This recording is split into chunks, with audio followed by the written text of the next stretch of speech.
How's it going, guys? So week 7 of the PUDL is finally upon us, and today we're going to be taking on Bobby Sins of the Indianapolis Coalossals. So as you guys may have seen from the length of this video, it is an incredibly short battle. I do have to re-record this, but don't mind it, just because I did want to go ahead and give Bobby Sins his own video, and I did not want to tack him on into next week's video. Felt very bad about it, but unfortunately that does mean we're gonna have to absolutely breeze through this quick team breakdown, although I do have a lot to say here. So look at my opponent's team. This little 4-man core of Dragapult, Rotom-wash, Heatran, and Cresselia is so incredibly dangerous, and I absolutely love it here, right? Dragapult in draft is one of the best mons. Dragapult is one of the best mons in draft here, just because of its versatility and its amazing speed tier. It can easily beat specs, it can easily be banded, it can easily be mixed, it can easily be screens, or even sub hex. Like you don't, and the worst part is you don't know that until they pretty much click the move here. So very scary mon, and it's going to be number 1 on our hit list to go ahead and take care of immediately. Next, they have a little fantastic core of Rotom-wash plus Heatran here. Rotom-wash can easily be defensive or spadef. Same thing with Heatran, since it has 106 in both of its defenses here. So a lot of flexibility to go around here. And they also have Cresselia here. Just go ahead and back that up, and also act as a late game cleaner as well. If this thing ever starts getting up calm mines, it can very easily be game over. So while I do have to be on the lookout for Dragapult, I gotta make sure I don't sacrifice sacrifice important parts of my team that Cresselia can easily just come in and start setting up and winning the game. Next here are their attacking core. Absolutely love this. Victory Bell is a little bit of a niche pick here, just because they don't have a dedicated Sunsetter. So its chlorophyll ability isn't going to be coming into use too much here, but it is one of their Tera captains, so it is something I have to look out for. Crocodile with its dual typing of ground plus dark is fantastic here. Really strong mon, and it has a decent enough speed here to be an effective Choice Scarf user. Glastrier and Hariyama are very similar in the fact that they're both very slow, but they are incredibly bulky and incredibly powerful as well. So that means they can easily live any neutral hit from my mon, and possibly even 1v1 them. So that is something to be potentially worried about here, just because I don't want either one of these mons 1v1ing the wrong mon. Because again, it may potentially open up a Cresselia endgame, or it can allow Dragapult to clean up a lot easier. And lastly, to go ahead and round out their draft is a little bit of a misfit 3-man core here with Diancie, Toadscroll, and Alolan Graveler. Alolan Graveler here, don't know too much about it, but if it's anything like Alolan Golem, then this mon is just gonna explode on us with Galvanize. So potentially scary. Toadscroll here with its ability Mycelium Might, ignoring any ability of the opponent here, means that Golden Go is no longer a safe Spore switch-in. So again, something I'm very much going to have to be aware about. And Diancie here can very much get out of hand with something like Iron Defense Body Press, and it also gives them a nice fairy type. So the very first mon we're going to be talking about today is Low Kicks here. Low Kicks is fantastic just because it gets access to 2 really good priority moves in First Impression and Sucker Punch. Priority is going to be very important in this match, just because of Dragapult. We do not have, unless we're running 6 Scarfers, we do not have a way to go ahead and actually naturally outpace them. So we are going to very much have to rely on priority. If Dragapult's ever low enough, we can go ahead and come in First Impression it, but more than likely we're going to be needing a Sucker Punch to go ahead and take that thing down. And Bug and Dark actually have a surprisingly decent time against my opponent's team here. With Knockoff, I can force progress on pretty much anything, and the combination of Knockoff and U-Turn affect the Cresselia, affect the Crocodile, the Toadscroll, offer super effective damage here, so that's something we absolutely love to see. Next is Assault Vest Sandy Shocks. Very interesting here, right? Its main purpose is going to be swapping into Heatran Magnastorms. Heatran, another one of the mons that can 1v1 my team just because of Magnastorm trapping me. So that's something that's very much going to be coming into the game. I 100% know, and because of that, we are running Assault Vest Sandy Shocks. We're going to be able to come in, eat the Magma Storm, and if they're chipped down enough, we can go ahead and pick up that KO with Earth Power. But if not, then we're going to be doing about like 90% to them, and hopefully we will live with that Assault Vest Earth Power, right? We'll be able to live the Earth Power due to Assault Vest, so that could also be potentially coming into play. But also, if the Dragapult ever is special specs, I can go ahead and eat a Shadow Ball. Not a Draco after some chip, but eat a Shadow Ball, go ahead and get some chip off of my own, and kind of take the game from there. Same thing kind of applies to Diancie, Moonblast, and Cresselia, Psychics, or even Moonblast. So potentially very important mon here, right? But again, mainly for the Heatran here, just because my team as a whole doesn't have the greatest advantages to that. Third here is Breloom. Breloom with the Lumberry here, just because if we don't get a favorable amount of hits from Bullet Seed on the rotom-wash, I very much don't want this thing to go down to a Will-O-Wisp and be crippled in that game, just because Breloom has some really good moves here, whether it be Mach Punch to go ahead and finish off any super down chip down threads, except for Bulldoze here to go ahead and take care of the Heatran, which we will outspeed, hopefully, right? We do hit 262, so the Heatran would need a lot of speed investment to go ahead and actually keep up with us, and then Spore to go ahead and threaten whatever's out on the field. They do have 2 Spore Absorbers, but Victory Bell is the more concerning one over Toedscroll, just because Bullet Seed is neutral, and even then, I don't anticipate Victory Bell to be coming into this matchup. Fourth, we have Goldengo here. Very fast and offensive Goldengo. We have just enough speed to outrun a Dragapult by 1 point with our Scarf, but even without the Scarf, we have a pretty decent speed tier in this matchup. I do anticipate the Heatran, the Rotom, the Cresselia, and the Toedscroll all to be running some defensive, to have more of a defensive profile than offensive one. So if that is the case, then we very much have a comfortable speed tier into a lot of their team here, right? Pretty much the only thing that's going to outrun us is going to be the Crocodile, Toedscroll if it is max speed or somewhere close to that, and also the max speed Rotom and Dragapult, of course. But even still, with that Scarf, we're going to be outrunning everything, and hopefully we're going to be able to go ahead and get some really big damage off, whether it be with Shadow Ball, Make It Rain, or Focus Blast, which hits of the entirety of his team for super effective to neutral damage here. Second to last is Cinderace. Cinderace has a fairly good time against his team, right? I can Powerball the Victory Bell pre-Tera. I can Powerball the Toedscroll and the Glastrier. I can HJK the Heatran, the Rotom. I do have to worry about Protects. HJK the Crook, the Glastrier, the Alolan Graveler, U-turn out on the Crook, Cresselia, right? So there's a lot of really good moves to go around here, and then Sucker Punch here is just for the Dragapult.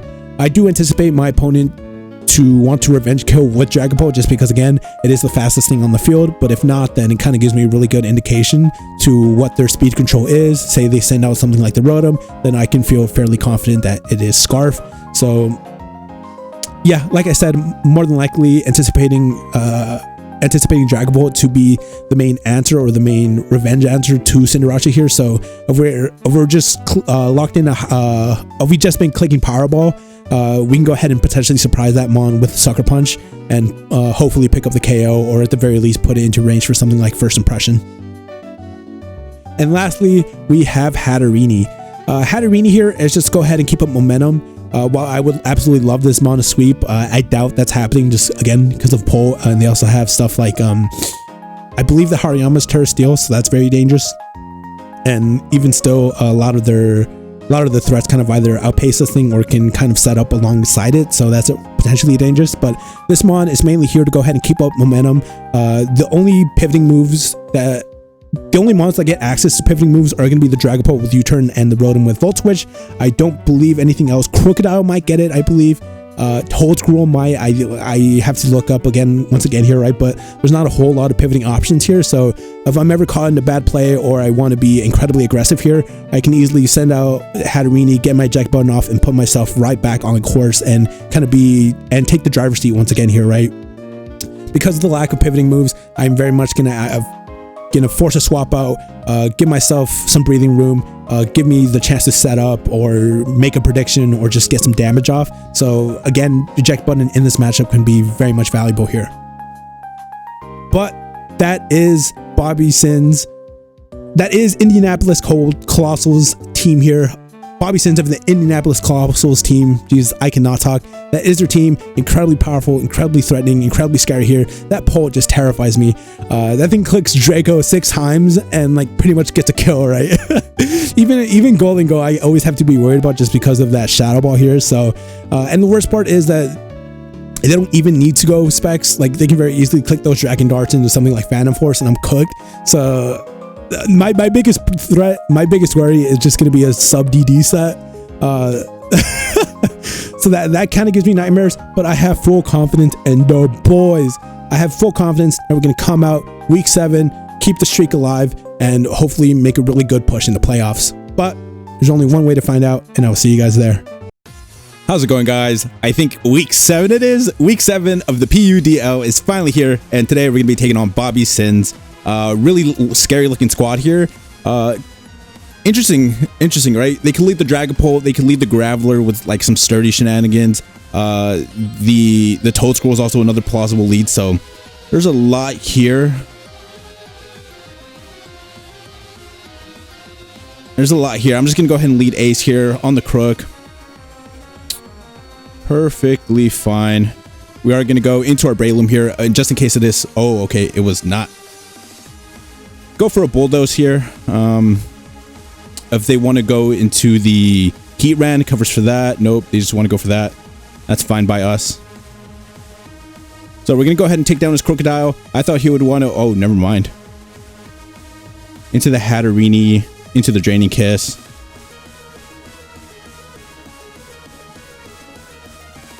Fine by us. Unfortunately, we didn't get a lot of the turns we needed with our Breloom, but into the flash cannon will take us out here. But we do have our Sandy Shockers. We are gonna go ahead and Earth Power once. They can go ahead and make the not the Hatterini play, the Cresselia play. That's perfectly fine by me, right? Into the Crass, like I said, perfectly fine by me. I gotta stop skipping turns here. Cool. Into the Ice Beam. Good amount of damage here. We're gonna go ahead and Volt out. Fine by us. Into the Golden Go. On the Ice Beam and just start Shadow Balling here. Heatran is Life Orb, which is very much interesting just because kind of gives me a little bit of a hint that's more offensive. I wonder if they want to go with more HP than they do speed, but again, just something to look out for here.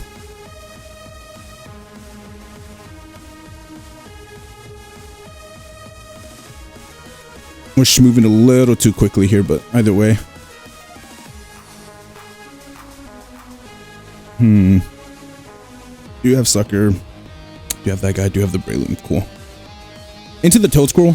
Perfectly understandable. 40%. Not good enough. Into our Breloom here. And then we're going to go ahead and just get off a Mach Punch. Perfect. Perfect. And then we just go... Your Orb. Either way here, still feel perfectly fine just going Golden Go here. Oh, wow. They're also Scarf, which is pretty funny. That's actually insane. Wait, Scarf Guy? Scarf Guy is nuts. We're gonna go ahead and Shadow Ball up here. Perfect. Do take care of the Dragapult. Scarf Toad Scroll is insane. Hold on. Hold on. Bro's onto something. Bro's onto something devious. We're just gonna go ahead and take our damage here. Take our chip and dip, right? Into the Flamethrower. Perfectly understandable. We can go into our Shockers here and start going for Thunderbolts. Yeah, Thunderbolt. Don't exactly want to risk the, yeah. Again, don't want to give that thing a chance to go ahead and recover up on us. Go ahead and T-Bolt once again. Actually... yeah, that's fine. Yeah, this is perfectly fine.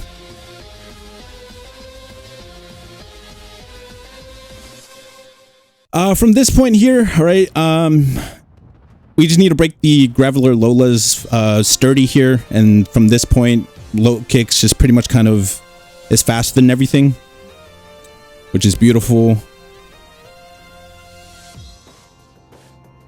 Don't mind volt switching out here. Perfect. Into the Cinderace, and then kind of take it from there, right? Into the Graveler, to be expected here. We are just going to HJK. Fantastic. Turn fighting. Whew. Unfortunate for my opponent here. Super duper crit. They weren't sturdy, which is interesting, so most likely galvanized. I wonder if it was some like explosion shenanigans, but I guess we'll never know. And then here I have 2 to burn, so I do not mind HJKing here, even if they have protect. GG, well played to my opponent here. Very much short, a little bit scatterbrained here. Again, I just came back from work, so I got poo brain, right? But this week was incredibly scary. That dragapult was very much scary. I'm very happy that Golden Gold was actually able to take care of that thing. What really caught me off guard was this Scarf Toadskull. Scarf Toadskull. I could have played this a lot better here, right? I made predictions right here. Again, my main concern was like, look, if this heatran was like a lot of speed investment, it was like maxi. I don't know. Yeah, all right. My concern was a little bit of an offensive heatran here, but either way, right? We should have been, I don't know. Interesting. Yeah, can you tell I'm scatterbrained? Yeah, here, I really predicted he was going to go out into it, because, like, why wouldn't you, right? I don't think... In this position, in my mind, I'm not sporing here just because he can go Toadscroll, he can get a knockoff and kind of, like, be annoying a little. So I figured, like, he'd kind of, like, move around that. But, nope. And then even here, just... getting my damage off would have been better. Hatterini perfectly fine with the draining kiss into the knockoff. Don't mind here. A little bit of a shame that we let him get up the rocks here, right? Just because, again, my low kicks was choice banded, not heavy duty boots, so that could have been potentially very annoying here, and that's pretty much Hatterini's only job. I would have been coming in on. I would have been. Yeah, I thought this would be a Scarfer, and then this would be more of a like defensive rocker. But I guess they went for more of a support crook and then more of an offensive heatran, which definitely caught me off guard here, right? Because I felt comfortable in like, sure, flash cannon, right? But when I saw Life Orb, I'm like, oh, okay, that's super duper kills. Then I figured like max HP with like minimal like special attack investment wouldn't kill. So I at the very least get the nuzzle off here. Here didn't exactly need to predict. I can just take the game slowly. 30%. I'm like, oh no, if he starts calm minding, it's over for me. I gotta get the fuck out, right? Here at Golden Go, I was thinking about tricking you, right? But when I seen him at 47, I'm like, look, he can't Tera, he can't do anything. I'm just gonna get my damage and go. This right here. This. Oh wait. wait. This right here. What is this, bro? What? That caught me so off guard. I'm over here expecting Spore, so I'm like, ah, shit. Do I want to go in? What do I want to do here, right? So happy to come back with a win here. We are going to be on a week 8, I believe. A little bit of a shame that we dropped last week, but again, really happy that we're able to come back here with a dub and put ourselves in really good position for playoffs. Just one more week before playoffs start. I have a decent seeding. Last week's game kind of really hurt us here. I dropped the ball. Again, that's all on me. I should have made some last minute decisions that would have very much helped me in that game, but that is behind us, and this game was a complete success, right? So the best thing, the best we can do now is move on, week 8, smash that, and then make a deep playoff push. That is going to do it for today, guys. I hope you guys enjoyed. I will try to be uploading more and more here, but once a week, these Draft League videos are going to be coming at you guys. DLC 2 has finally released, so I'm going to be uploading a shitload of that as well here, right? But again, as of today, that's going to do it for today, guys. See ya.